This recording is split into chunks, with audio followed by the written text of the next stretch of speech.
You know what's crazy? This is the first video I've done where my hair is actually like done and I got a cut and everything. Like, I was looking rough.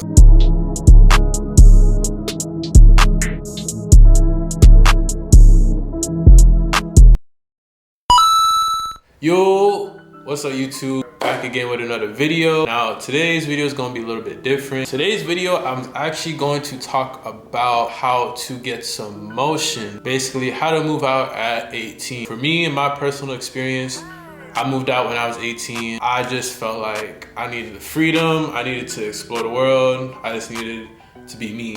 You know, I felt grown at the time. Trust me, there's a lot I was not ready for. Regardless, still, it was up to me. No one forced me to. It was purely my choice. I just felt like it was time for me to move. However, everybody's time is different. Everybody will have their time, and my time just came sooner than others. So yeah, but that's not what this video is about. This video is going to be about how to move out at 18. Believe it or not, it's a lot easier than people think. You just really need to have discipline, foresight to see like what I do today and all these small steps that I'm taking is gonna lead me to tomorrow, which is that new apartment, yada, yada, yada. So first and foremost, it goes without being said that the most important thing that you need to do in order to move out at 18 is to make sure you are working your ass off.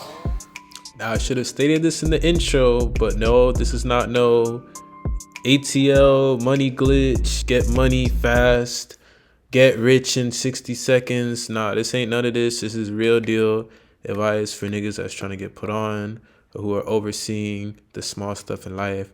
So if you came here for that, go ahead and click off the video because this video is not for you. This is for niggas that are actually really about their bread and are willing to put in the work in order to get to where they want to be in life. So yeah, without that being said, let's get back to the video. When I moved out, I had 2 jobs and I was still doing school. I worked at Target and Dick's Sporting Goods. At the time, Target was paying me like $15 an hour, which at the time was like amazing. When I started working for Target, Target was really the only people paying $15 an hour. Once I seen that, I jumped on it. Boom, $15 an hour at Target. Probably working about like, maybe like under 40. I'm probably working like 30 hours a week maybe, while still doing school. And at the same time, I had another job.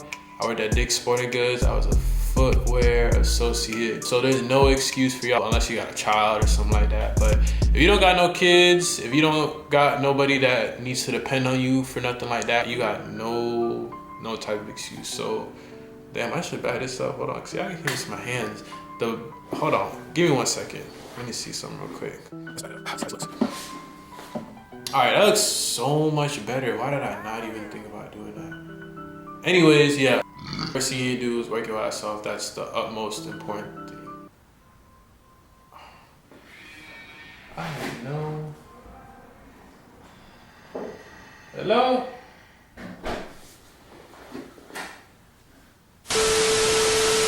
That's why I don't be giving people the code of my house, cause niggas just be popping up. Anyways, I don't even remember what we was talking about, bro. Hold on. So step number 2, almost as important as step number 1, it is saving your money. I'm a firm believer in staying down until you come up. But keeping up with the Joneses. That just basically means that you do not need to try to keep up with everybody, catch on to the latest trends, wear what everyone else wearing because everyone else is wearing it. For example, a lot of things that's in now is like Hellstar, Spider, Vertebrae, all that cool stuff. Do I want all that stuff? Absolutely. I'm a young nigga. Of course I want all that stuff. However, am I about to drop $500 on a t-shirt?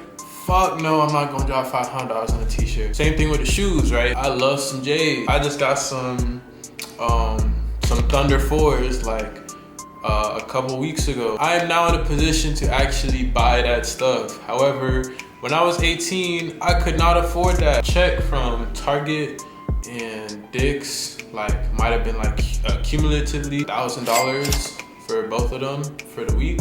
And for me to go ahead and drop half of that check on some J's, this is the point where y'all gotta really use your discipline to really think about what's more important in your life? Impressing your homeboy or saving up that next couple paychecks so that you could get that apartment in August instead of getting that apartment in December or January or February? You do not need to keep up with what everyone else got going on. As I said before, and I'll always say that again, everybody has their time. Now, we all might want the nice things now. Like, we can wait for that. It's gonna come. It's gonna come. There ain't no rush. You just gotta focus on what's the most important, which is getting the fuck out your spot and getting into your new spot. Just really, you have to develop financial discipline in order to attain the goals you want to attain. I love food. I love to eat out.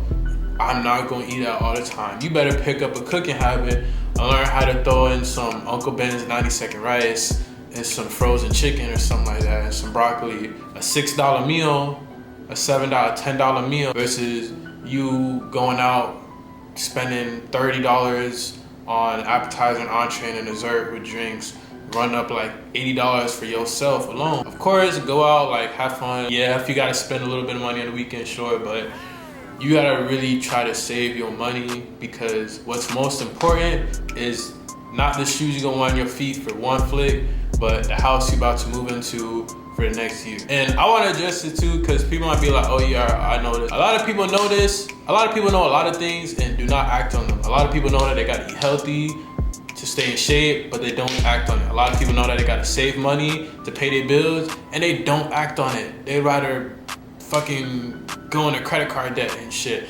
People know they gotta study for that big test tomorrow and instead watch 3, 4, 5, 6 hours of Netflix the night before. I'm trying to condense it in a format for you to really understand and look at it and see. I just did a house tour. This is my second house, or my second apartment, I should say. I have all these little cool things. I don't got like hype-y shit, cause that's not me, but I have things that like make the house look nice.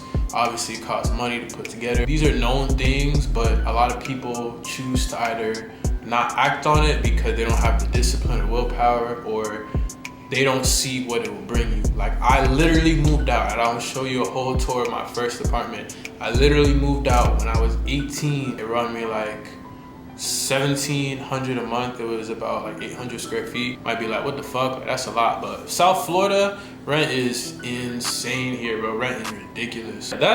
That's a steal. Like, I wasn't trying to stay in no bando or nothing like that. I just set myself to like a certain standard that I want to live here, and I'm gonna do whatever it takes to make sure that I live here. All right, number 3 is plan. There's a big misconception with people that have never lived on their own, that they just go into a leasing office and just say, I want this apartment. And they just like, you got bread, you just give them money, they're like, it's yours. Like, nah, there's a lot of steps that go into it. Credit, history goes into it, age, income, all that stuff. So the 3rd step is really just planning and really going out there and doing your research and trying to find apartments that work for you. For example, a lot of apartments require you to make 3 times monthly rent. When I first moved into my apartment, I was not making no 3 times a month. So it was $1,700, and they said I had to make 3 times that. So that's $5,100 a month. So $5,100. I was not making that. So you gotta plan and figure out steps you need to take in order to get to the apartment that you're trying to live at. One thing I did, I went and got a very reliable person like my mom, and I had my mom co-sign basically on my first apartment. By her co-signing, it would put our incomes together, which would qualify me for the house, even though I'm paying this by myself. So you gotta really plan. Like I said, not every apartment is like this. Some apartments require you to only make 2.5 times. Some apartments only require you to not have that shit at all, and just make sure. Some apartments might say like you have to pay first month's, current month, and last month's rent all in like the first day. So like you might have to cough up like 6K or 5K. That might be too much for some people. It was too much for me. I was not about to drop 5K on an apartment that, yeah, it looks nice, but I don't know what kind of issues they got. There's a lot of expenses that come with apartments. You have an application fee, which is like a bullshit fee where you apply for the apartment, and that could go from anywhere, depending on the place you're staying at, that could go from $50 to like $200. You got an admin fee. That could also go from $100 to like $300. First month's rent. You gotta have homeowner's insurance, even on an apartment. Yes, I know, but you gotta have homeowner's insurance. Cable too. Some of them require you to have cable. For me, since I live in Florida, it's called FPL, Florida Power Line. Whatever water, power service, you gotta give your account for them. You gotta create an account, give an account to them.